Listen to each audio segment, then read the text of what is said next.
Sok Tahu Tentang Kesehatan. Nah, kali ini kita mau membahas suatu hal yang menarik nih. Tapi sebelum itu kita panggil dulu para narasumber kita.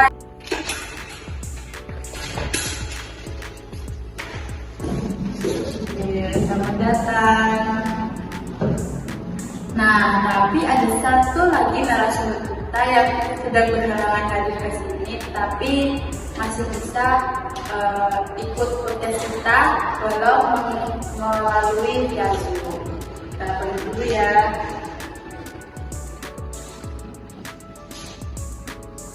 Selamat datang. Nah, sebelum kita mulai pembahasannya, kita perkenalan dulu nih. Kan kata pepatah nggak kenal maka nggak sayang.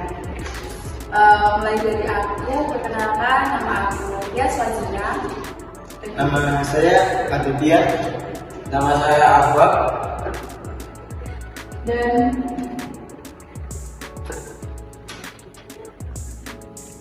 mungkin narasumber kita yang satu ini. Ya, nama saya Rio. Ya, mungkin teman-teman pecinta kesehatan bertanya-tanya nggak sih tentang gimana sih komposisi makanan kita, khususnya pada rasio karbohidrat dan protein yang dapat mempengaruhi tingkat kewaspadaan kita. Nah, aku udah bersama beberapa narasumber untuk menjelaskan bagaimana komposisi makanan yang baik yang kita konsumsi dan untuk meningkatkan tingkat kewaspadaan kita. Mungkin yang pertama bisa dimulai dari saudara. Oke, apa yang dikatakan Gus kita memang benar karena konsumsi makanan memiliki berfungsi yang penting untuk memiliki rasio karbohidrat dan protein sangat penting bagi kadar gula kita. Juga rasio itu sangat mampu menjaga kewaspadaan untuk sepanjang hari. Ya, sedikit masukan dari saya menambahkan penjelasan dari saudara Aditya. Biasanya 2 jam setelah sarapan kaya karbohidrat, waktu reaksi jelas lebih lambat dibandingkan jika sarapan kaya protein. Perbedaan antara protein dan karbohidrat juga diamati jangka waktu lebih lambat. Individu yang mengkonsumsi makanan kaya karbohidrat lebih lelah dibandingkan mereka yang mengkonsumsi makanan kaya protein. Perbedaan ini muncul sejak awal minum dan berlanjut sepanjang hari berikutnya. Oke, setelah penjelasan dari kedua narasumber kita, mungkin akan ditambahkan oleh saudara Rio. Dan jadi ada studi lain yang menyelidiki tentang konsumsi makanan kaya karbohidrat dibanding dengan makanan campuran selama periode 24 jam.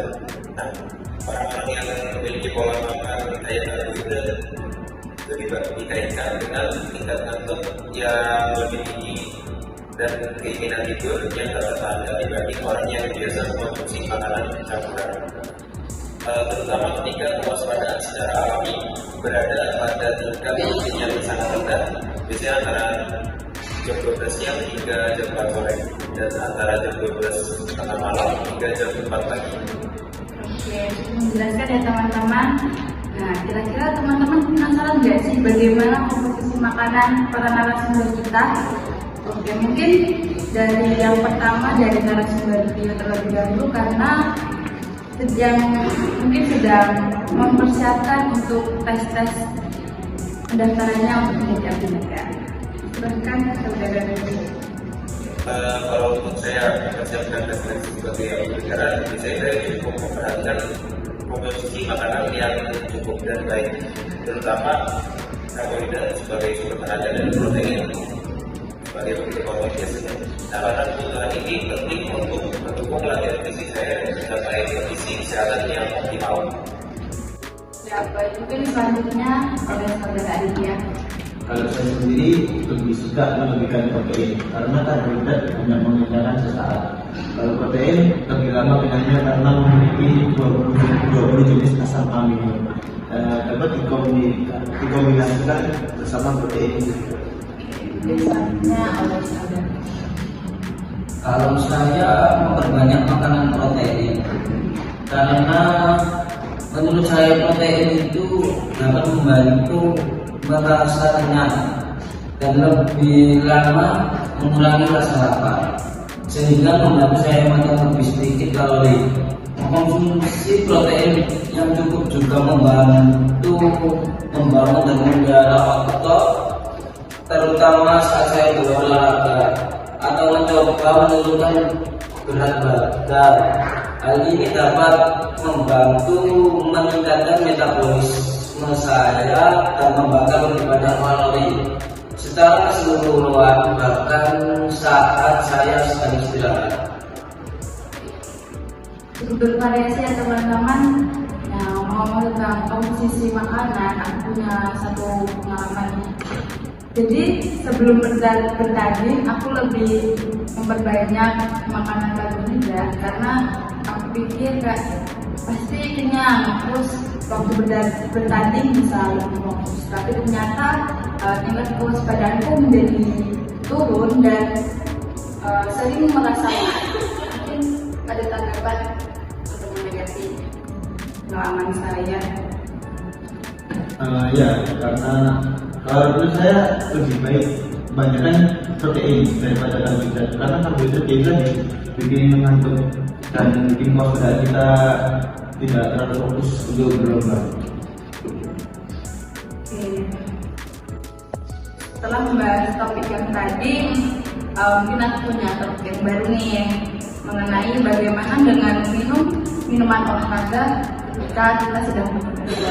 Apakah itu akan mempengaruhi tingkat kewaspadaan kita, karena minuman olahraga kan memiliki kandungan yang bervariasi tergantung merek dan jenisnya. Mungkin Ya. Karena minuman olahraga memiliki elektrolit yang menyediakan energi cepat untuk aktivitas fisik kita.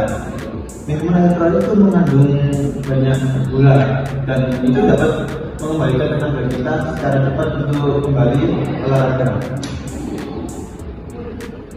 Oke, mungkin saudara apa mau menanyakan? Izin menambahkan, minuman olahraga umumnya mengandung beberapa bahan, yaitu air sebagai pemenuh utama, rehidrasi tubuh, karbohidrat berfungsi menyediakan energi untuk tubuh selama berolahraga. Elektrolit membantu menjaga keseimbangan cairan dan elektrolit dalam tubuh. Selanjutnya ada vitamin dan mineral. Kan setahu minuman olahraga itu banyak ya jenisnya, seperti minuman isotonik, hipertonik, dan hipotonik. Kira-kira apa sih perbedaan kandungan dari ketiga minuman tersebut? Mungkin saudara Rio dapat menjelaskan. Ya baik, saya jelasin ya perbedaan kandungan utama dari ketiga minuman tersebut. Tadi sudah isotonik. Jadi minuman isotonik ini kandungannya mengandung konsentrasi dan elektrolit yang mirip dengan kandungan minuman hipotonik. Jadi kandungan konsentrasi karbohidrat dan elektrolitnya lebih tinggi dari garam. Lalu yang ketiga, minuman hipotonik ini mengandung konsentrasi karbohidrat dan elektrolit yang lebih rendah dari garam. Oke, nah selanjutnya apa ya kira-kira perbedaan manfaat dari kandungan-kandungan tersebut? Mungkin ada yang mau menjelaskan? Ya, kalau minuman isotonik itu cocok untuk rehidrasi dan energi untuk latihan olahraga yang lama dan intens.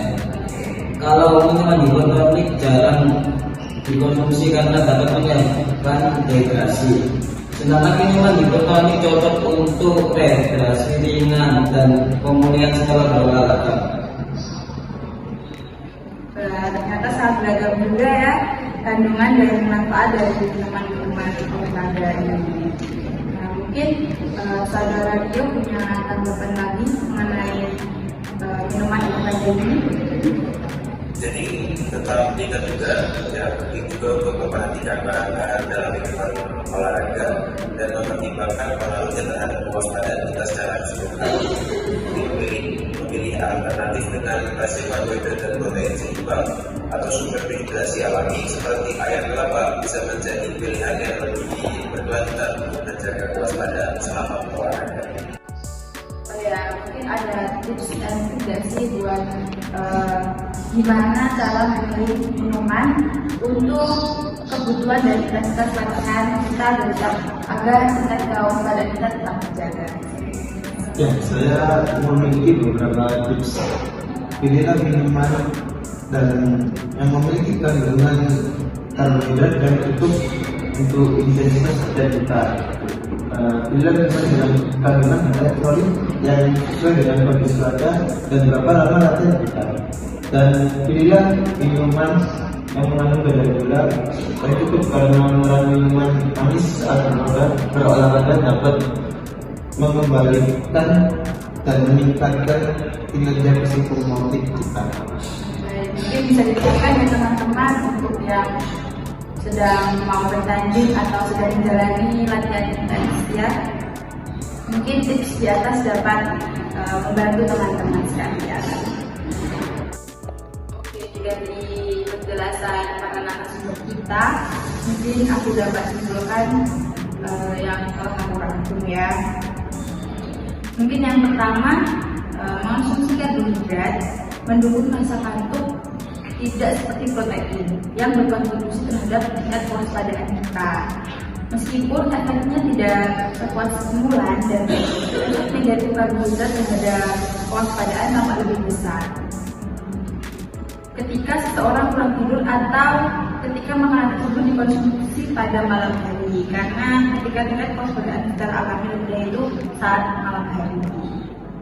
Dan kesimpulan yang kedua, efek karbohidrat sangat berbeda ketika berolahraga yang melibatkan pengeluaran energi yang signifikan.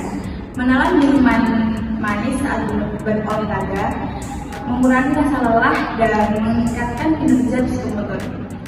Dalam praktiknya, ini menghasilkan teknik yang lebih efisien.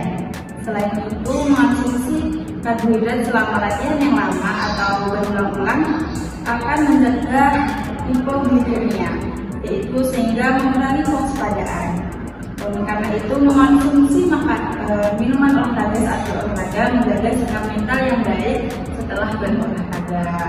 Ya mungkin itu kesimpulan dari aku, dan sekian podcast kita hari ini. Wassalamualaikum warahmatullahi wabarakatuh.